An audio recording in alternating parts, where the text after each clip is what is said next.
El planeta Tierra es el planeta del agua. Sus habitantes, en particular los humanos, no pueden vivir sin ella. Sin ella es imposible imaginar nuestra vida diaria o la propia civilización. Los seres humanos suelen asentarse cerca del agua, de modo que hoy en día la mayoría de la población global vive junto a ríos, mares y océanos. Durante milenios, los gigantescos recursos acuáticos de la Tierra fueron más que suficientes para sustentarnos. Pensábamos que saber manejar estos recursos de manera eficiente no era necesario. La situación empezó a cambiar a mediados del siglo XX. A medida que aumentaba la población, la demanda de agua hacía otro tanto. Hace 60 años, 1 de cada 4 personas en el mundo no tenía suficiente agua para vivir cómodamente. Ahora son 1 de cada 3 personas. Según estimaciones de la ONU, a mediados del siglo XXI, 1 de cada 2 personas podría sufrir escasez de agua. La situación se vuelve cada vez peor.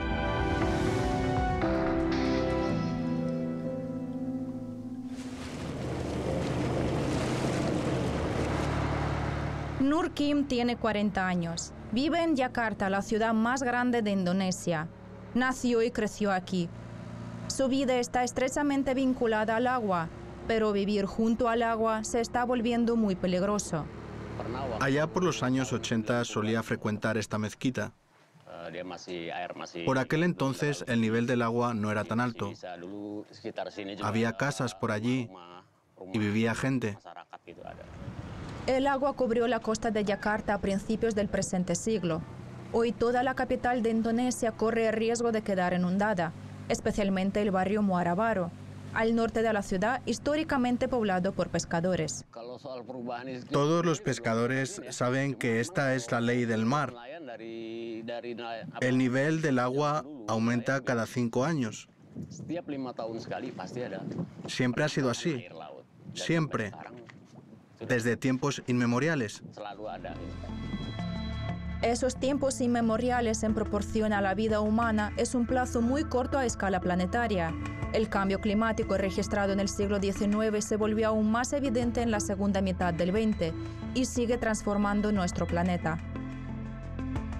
Las regiones húmedas se vuelven aún más húmedas y las regiones secas más secas. Cada vez hay más problemas para conseguir agua potable en todo el mundo. Los científicos afirman que el cambio climático, la explosión demográfica y la explotación a gran escala de los recursos naturales son señal de que nos hallamos en un nuevo episodio de la historia de la Tierra, el Antropoceno. El hundimiento de Yakarta simboliza una era en la que las actividades humanas tienen un gran impacto en el medio ambiente. Construíamos nuestras casas sobre unos pilotes especiales. Había mucho espacio por debajo donde jugaban los niños. Había tanto espacio que se podía montar un columpio, pero con el tiempo, año tras año, el agua se fue acercando y tuvimos que elevar la casa para mantenerla por encima del agua. Tenemos que hacer esta clase de reforma cada 5 años. Nur Kim ya ha tenido que elevar su casa 4 veces, la última hace un par de años.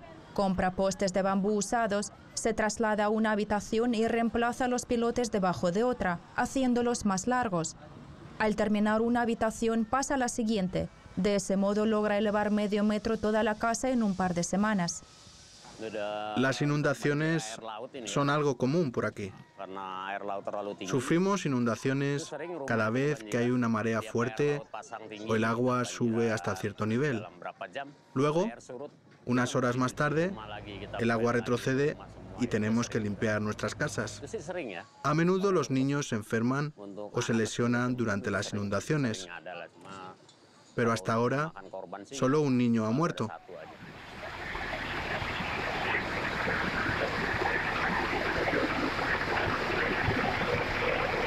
Mi marido estaba en el trabajo y mis hijos, los 3, en la escuela. De repente tuvimos una inundación, una muy grande. La gente gritaba, salgan de sus casas, viene la inundación, las olas eran realmente grandes. Y yo no podía salir, me quedé en casa esperando a mi marido, que debía regresar sobre las 12. Raina, de 44 años, es vecina de Nur Kim, el pescador. Tiene una especie de cafetería. La gente del barrio le compra comida. Cuando ocurrió aquella inundación estaba embarazada de 7 meses. El agua llegó más o menos a esta altura, pero me subí al tejado.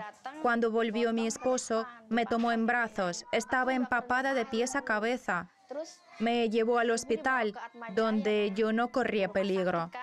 Tenía miedo de ponerme de parto.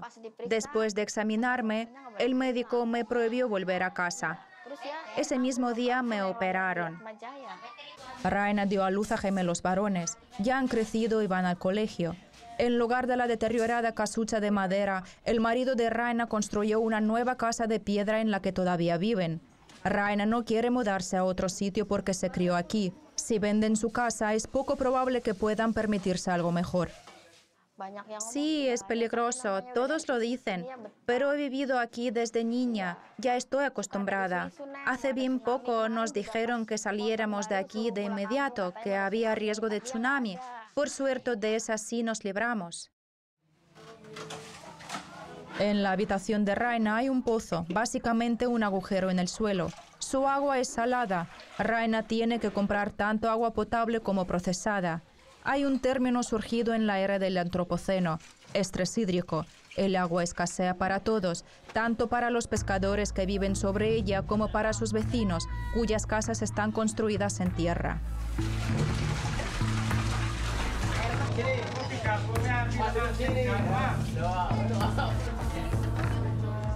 Sakur, de 22 años, lleva este punto de venta de agua potable en Muarabaro. Revende agua de manantial que trae del campo. Un bidón de 19 litros cuesta 5.000 rupias. Es decir, por $1 estadounidense se puede comprar más de 50 litros de agua. El agua subterránea es la más barata y la más cara es el agua del surtidor público.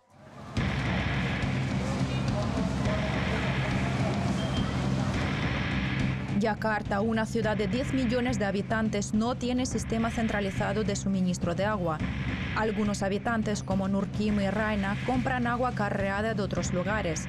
Los propietarios de fábricas y grandes edificios cavan pozos para acceder al agua dulce del subsuelo. Así se hizo con los nuevos rascacielos construidos al lado de un barrio de chabolas del norte de Yakarta. En la actualidad, enfrentamos dos problemas contrapuestos que resultan irresolubles.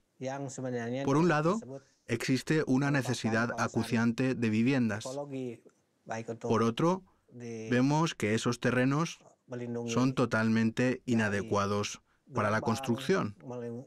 Es muy arriesgado construir debido a una serie de factores bien conocidos, como el aumento del nivel del mar y la subsidencia, de modo que la gente que vive allí en realidad corre mucho peligro.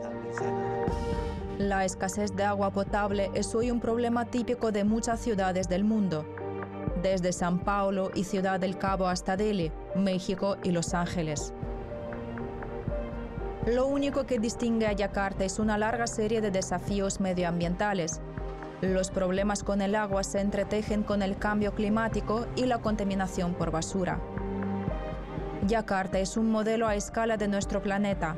Una adinerada minoría piensa que todo va bien, pero cada vez más gente afronta graves problemas. Actualmente, Yakarta no puede proveer suficiente agua potable para las necesidades de la ciudad. Ello se debe a que los 13 ríos que podrían abastecer la capital de agua potable se encuentran actualmente en malas condiciones. Solo sería posible limpiarlos aunando fuerzas con la gente que vive en las cercanías de esos ríos.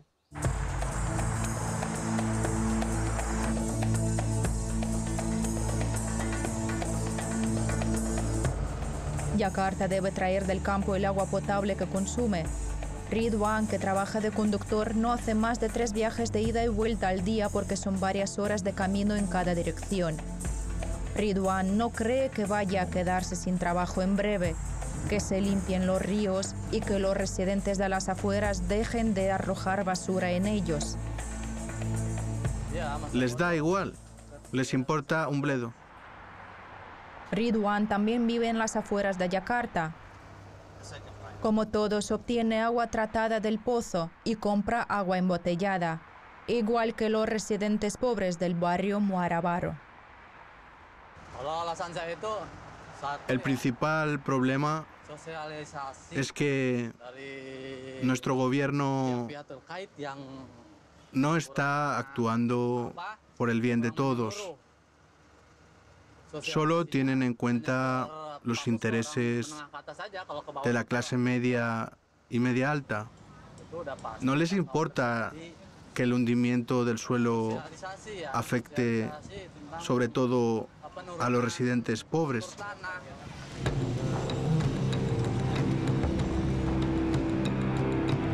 El ingeniero Peter Letiter ha investigado detalladamente los problemas de Yakarta con el agua. Está convencido de que la enorme ciudad se hunde por el continuo y mal gestionado uso de las aguas subterráneas. Si Yakarta corre peligro no es por el aumento del nivel del mar, sino porque sigue hundiéndose la tierra sobre la cual se asienta la ciudad. Desde los años 70 del pasado siglo, venimos observando un problema añadido que está agravando y acelerando el problema de las inundaciones: la subsidencia, el hundimiento de la tierra en la zona norte de Yakarta. El aumento de la demanda de agua se debe al aumento de la población y al desarrollo industrial. La demanda de agua ha subido considerablemente. Cada 20 años la población de Yakarta se duplica. De ahí que la demanda de agua aumente también. El aumento del nivel del mar del que todos han oído hablar es casi imperceptible en Yakarta. El nivel del agua sube apenas 8 milímetros al año, mientras que la tierra se hunde hasta 20 centímetros al año. Están aumentando la altura de los muros. Recientemente hicieron 20 o 30 centímetros más alto ese muro de ahí porque hace poco, en diciembre del 2017, el agua lo desbordaba. El muro original de 2 metros, construido en el 2007, se quedó demasiado bajo. De todas las ciudades que están hundiendo, Yakarta ostenta un triste récord. Hasta el 40% de la ciudad está bajo el nivel del mar. No basta con suministrar agua mediante bombeo. También deben aplicar la ley y buscar todos los pozos ilegales que hay en Yakarta. Existen entre 3.000 y 4.000 pozos registrados, pero es aún mayor el número de los ilegales. No se trata de recurrir solo al castigo. También hay que concienciar a la industria, porque es imposible revisar todos los edificios. Solo se podrá resolver el problema si la gente piensa en el futuro de la ciudad. En el 2019, las autoridades decidieron trasladar la capitalidad de Yakarta a otra ciudad. Muchas ciudades han desaparecido bajo el agua en la historia de la humanidad, pero Yakarta es la primera metrópoli que podría acabar en un sepulcro de agua no por la acción de los elementos, sino de sus propios ciudadanos. La primera, pero no la última. Las aguas subterráneas y el ciclo del agua plantean verdaderos problemas. Ya estamos a medio camino de cruzar una línea roja a nivel planetario. Debemos pensar seriamente en cómo controlar las reservas de agua subterránea y cómo hacer un mejor uso global de las aguas subterráneas y del agua dulce. Los problemas causados por el antropoceno no se limitan al estrés hídrico. La atmósfera se calienta debido a emisiones excesivas. La Tierra está llena de basura que acaba en los océanos. Esta nueva realidad creada por el hombre está cambiando nuestro planeta. La reacción del planeta al uso irracional del agua en la era del antropoceno es muy obvia. Las masas de agua van muriendo una por una. Lo que fuera el mar de Aral, en la frontera entre Kazajistán y Uzbekistán, se conoce hoy en día como desierto de Aral-Qum. La superficie del lago Chad en África Central se ha reducido un 95% en 50 años.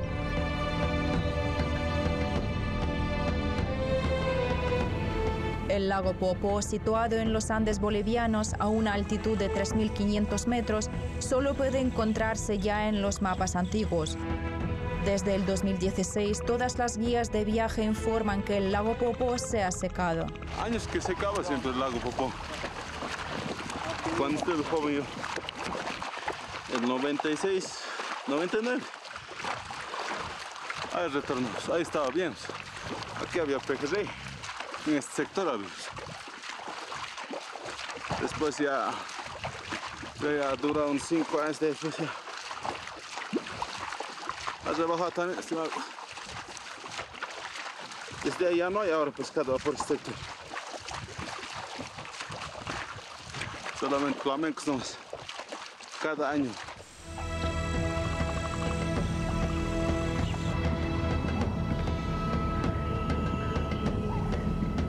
Cuando el lago aún estaba vivo, la tribu pesquera de los Uros vivía en sus orillas. Sus vecinos los llamaban el pueblo del lago. No conocían por eso ni los barcos como ahora, ¿no? Se fabricaban de totoras, por eso no comían, ¿no? El arroz, quinoa, no conocían, ¿no? Ellos conocían todo del lago, ¿no? Había también, por eso comían cuica, eso que producen en el lago, ¿no? Algas, totoras, sus raíces, ¿no? Después, a base de todo el lago, ¿no? Parihuanas, flamencos, chocas, patos. Actualmente, unas 1000 personas de la comunidad antes conocido como el pueblo del lago residen en aldeas cerca de lo que fuera el lago Poopó. Como muchos habitantes de la lejana Yakarta, el pueblo del lago se dedicaba a la pesca. Soy pescador siempre, ¿no? Mi papá me ha enseñado a pescar.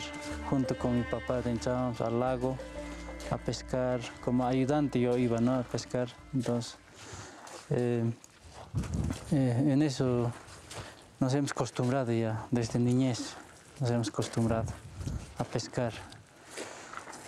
Como hoy se ha secado el lago, es triste para nosotros, ¿no? ¿Dónde ir, no? Ahorita estamos pareciendo de peces, ¿no? El Poopó era antaño el segundo lago más grande de Sudamérica después del Titicaca. Tenía una superficie de más de 2.500 kilómetros cuadrados y más de 5 metros de profundidad. Lo que queda hoy del gigantesco lago parece más bien un pantano. Hay varios culpables de esta tragedia. Durante siglos se han extraído estaño, zinc y tungsteno en los alrededores. Durante todo este tiempo, el agua ha arrastrado residuos de las minas hasta el lago. Además, debido a la inadecuada gestión de los cultivos, parte del suelo de los campos acabó sedimentándose en el fondo del Poopó. De allí que el lago haya perdido profundidad. Que como compañeros estaba diciendo, como antes era como el plato hondo, ¿no? Ahora ya es plano ya, ¿no? Porque toda la lama que ha entrado, la suciedad, las basuras de los ríos, ¿no? Entonces, eso se ha acumulado, por eso ahí está. Pero además de factores locales, hay fuerzas globales que también influyen. El calentamiento global hace que el agua del lago se evapore más rápido y causa sequías cada vez más frecuentes. Y es que el antropoceno se caracteriza por un impacto humano que provoca cambios en el clima a nivel mundial. Ni que decir tiene que el cambio climático global agravará los problemas con el agua en ciertas regiones. Sin embargo, los principales problemas que conducen a una crisis del agua tan seria y profunda son de naturaleza antropogénica. El impacto del ser humano en el ciclo hidrológico y en la asequibilidad de las fuentes de agua dulce es de mucha mayor relevancia que el de los cambios climáticos que hemos presenciado hasta ahora. En Yakarta son pasadas las 6 de la tarde y empieza a anochecer. Ridwan ha llegado al barrio de Muarabaro. Trae lo que aquí se conoce como agua procesada, que se usará para lavar la ropa y los platos y para limpiar la casa.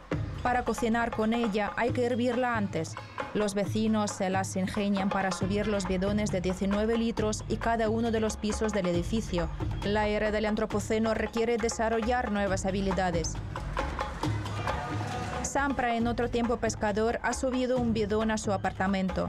Solía vivir junto al agua, pero en el 2015 su casa fue arrasada por una inundación.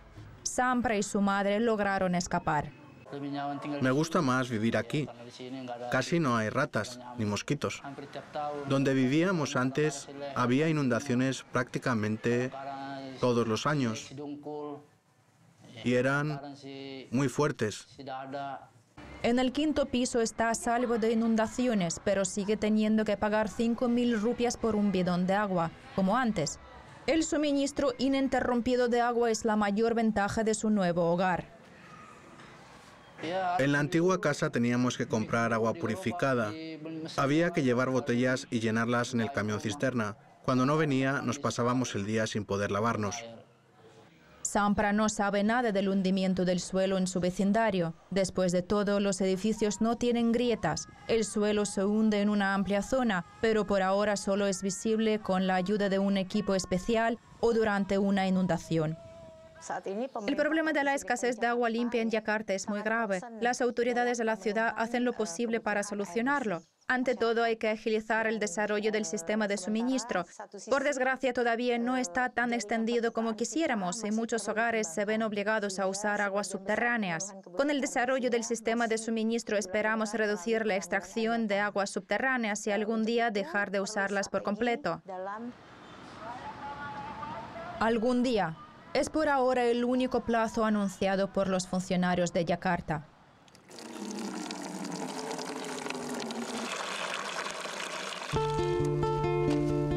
Las autoridades bolivianas reconocen la existencia del problema con el lago Poopó, pero de momento se muestran renuentes a reaccionar. Esperan que el lago se recupere. Para mitigar el impacto del desastre medioambiental, la Unión Europea asignó 14 millones de euros a Bolivia. Se intentó poblar el lago con peces, pero la temperatura del agua era demasiado alta y los peces murieron. Arreglar la naturaleza es mucho más difícil que destruirla. Y efectivamente, más allá del lago, el gran problema que tenemos, el tema de la contaminación, es los cambios climáticos.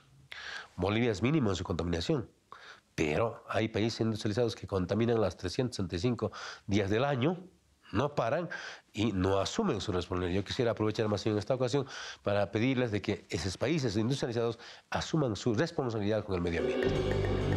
En el Antropoceno, los debates sobre la conducta medioambiental de diversos países serán cada vez más acalorados.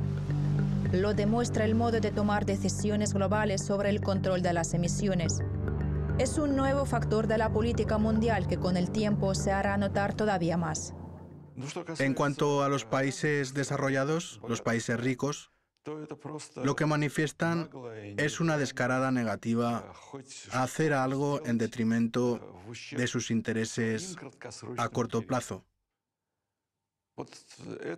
Fue una actitud típica de George Bush hijo y ahora se repite con Donald Trump. Es decir, los intereses estadounidenses a corto plazo, a un periodo de 4 o 5 años, prevalecen sobre los intereses a largo plazo del propio Estados Unidos. Tienen miedo de perder en su competencia ante, por ejemplo, una Europa que está mejor preparada para la producción de equipamiento energéticamente eficiente o coches energéticamente eficientes. Crece el estrés hídrico. 1 de cada 3 habitantes del planeta no tiene acceso a agua potable y casi la mitad de la población mundial vive en zonas que pueden ser afectadas por el aumento del nivel del mar. El agua sigue siendo un problema acuciante. ¿Sabe? Cuando 7.500 millones de personas, que pronto serán 8.000, tratan de llegar a un acuerdo, pese a vivir en condiciones muy distintas, y querer todos vivir con holgura, sin pensar demasiado en las consecuencias de sus actos, eso puede generar conflictos muy violentos. La gente empezará a luchar por el agua, por la energía, por los alimentos, será un problema muy grave. Los estados que tengan más fuerza, incluida fuerza militar, serán los que puedan proteger sus derechos y, por supuesto, los intereses de sus ciudadanos. En la Tierra hay muchos problemas con el agua y habrá todavía más. Nuestro impacto en el planeta es mayor que nunca. A menudo somos nosotros los responsables de sequías e inundaciones, de que falte o sobre el agua. Los ejemplos de los Surus y Yakarta nos recuerdan que al ser humano no le será fácil cambiar de forma de vida. Lo que está claro es que no podremos hallar una nueva casa. Al fin y al cabo, la Tierra, el planeta del agua, es el único hogar que tenemos.